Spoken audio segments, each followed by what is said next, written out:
good. Doing well. Excellent. Jack, I'm actually really jealous of your hat. Yes.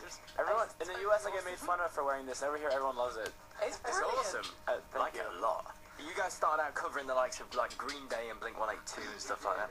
Did you think you were rock gods at the time, though? Yes. No. Absolutely not. Did you ever have that kind of cocky attitude, though, when you were like growing I up? still don't have that. I'll get that attitude when I learn how to play guitar. Exactly. Okay. And you've toured with Fall Out Boy. Yes. Any news on the rumours whether they're about to disband or not? Have you got any information? So they said they were having a break, and now the whole rumour is they're just ending it. It's just rumors. Yeah. Yeah, they're not. I think they're kind of like messing around with it, you know, like having fun. Yeah. Now we want you to be totally honest with this, and rock and roll maybe. Slag someone off a little bit if you want to. You did that tour alongside Metro Station and Cobra Starship. Yes. How did you get on with Trace Cyrus? Because Get back down. The last time we interviewed him, he came across as, how can I put it, a bit douchey. Hey, how you guys doing? He was just really like, whatever. I'm not really a fan of the kid.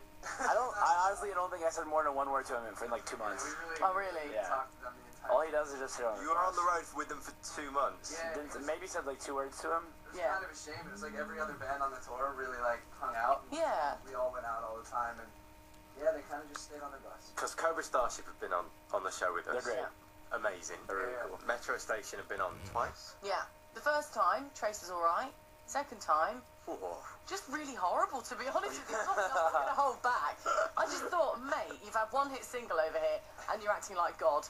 Just because your sister's Miley Cyrus, deal with it. Yeah. Do you know what I mean? I just seemed a bit... I wanted to like the guy. Yeah, we all do. He's got a very long face. He looks quite sad all the time. Why the long face? Can't help it. Oh dear. Well, at least I know it wasn't just us. It was kind of funny because he got like a face tattoo on that tour, and everyone just kind of like stared at him the whole time. That he takes his own tattooist on the road with him. Yeah. What? Every day he'd have like a new tattoo. He went from having nothing to being completely covered from head to toe. He's like, I've put this person on my payroll. I've got to give them something to do. Yeah. His life, he had a complete, like, his entire body was a wound. His tattoo was so crazy. That's gross. Maybe he was just trying to like get away from the fact Miley's his sister. She's all poppy. Try to do the opposite. Yeah. And he wants to be a rock god. He wants to rebel. Alright, can you guys introduce your next song for us and we'll play it now? Yes. The song you're about to hear is our newest single. It's called Lost In Sterio.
In Demand with the brand new single release from All Time Low. That's out in April. Is it? Is it? Are we sure? Yes. Not quite sure. We're not entirely sure on the actual release date yet. You want to talk about how I just cut you off 8 times before you can start that drop? That's alright, dude. Every time Alex tried to start. You got a song on the soundtrack for Alice in Wonderland. Yes. Amazing. Have you seen it yet? No, I No. wish. My mom called me. She's like, "Are you gonna get to meet Johnny Depp?" I was like, "No." No, Mom, it doesn't No, work. it doesn't. Yeah. I wish it did, though. I mean, Yeah. I wish submitting a song for the soundtrack meant that you got all this exclusive privilege, but we don't get anything. Right? He's Did you like write my it favourite specifically actor of for all the time. film? Yeah, it's written for the movie. It's based around the story, and it's cool because we got to kind of depart from our usual sound and try something a little bit different that sort of more fits the vibe of a Tim Burton movie. So how does that work? Does Tim Burton pick who he wants on his soundtrack? Don't think so. I think he has more to do with just the movie, and obviously the songs aren't in the movie. The movie's scored, but it's kind of just a CD that corresponds to the movie, and I think we're the smallest band on it, though. yeah, it was pretty cool. Like, we read the other bands on the soundtrack. Who else Like, is really? They picked us? There's a lot of good bands on the soundtrack, so we were pretty thrilled to be on. Okay, now, obviously you're quite well known in the US. Quite well known. I suppose. A bit more maybe than that. Who's the craziest fan you've ever had to deal with? You must get some real crazy... Tell the story, Alex. Tell the story. Yeah.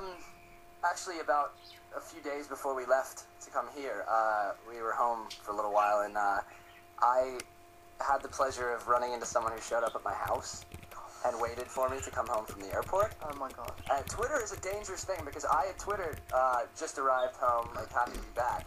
And so this girl, I found this out later because she posted her whole story on the web, and the people who found it disturbing sort of brought it to my attention. And it turns out she had bought my address from a website online that does like a background check. It's kind of like you pay a pretty good amount of money, and I don't know how to remove myself from that list because I'm not on anything else. But for some reason, this website Be still on it. has... No one should be on a list like that. It's crazy. I guess it's for people to do, like, for companies to do background checks if you apply for a job or God. something, but she paid money to get my address and everything, and then waited outside my house in the dark with her lights off at the end of the street. And then I was home, and apparently, and this is no joke, in her story, she said she was hiding in my bushes. Oh my God. And a little bit later, they came to my door and knocked, and I just thought maybe, okay, this is probably someone that lives nearby, Yeah. and whatever, and that's fine. So took pictures and everything. But then I saw this story later online that, she admitted to everything, thinking it was hilarious, and sure enough, she kind of took some flack for it from the online community. But it was definitely, having read that, the most terrifying experience of my entire life. And now I have a moat and castle walls and Yeah. archers that fire on people. And Rottweiler dogs, Yeah. security, the lot. Yeah. But it's been a pleasure having you on the show. Thanks for coming to see us. Yeah. Thanks for having us. Good luck with the album and the song, and come back soon. Yeah. There's a session, but the pair of you are quite poorly, so... I promise you, I will come back and I will When we sing come back, a little it's harder. gonna be like when Trace came back. We're gonna be like, hey. Our faces are gonna be a lot There you go. longer. Roll You look like or a horse. showbiz. Why the long face? Let's face with Sarah Jessica Parker. Yeah. She's quite feisty. Thank you very much, boys. Thank you. This is In Demand.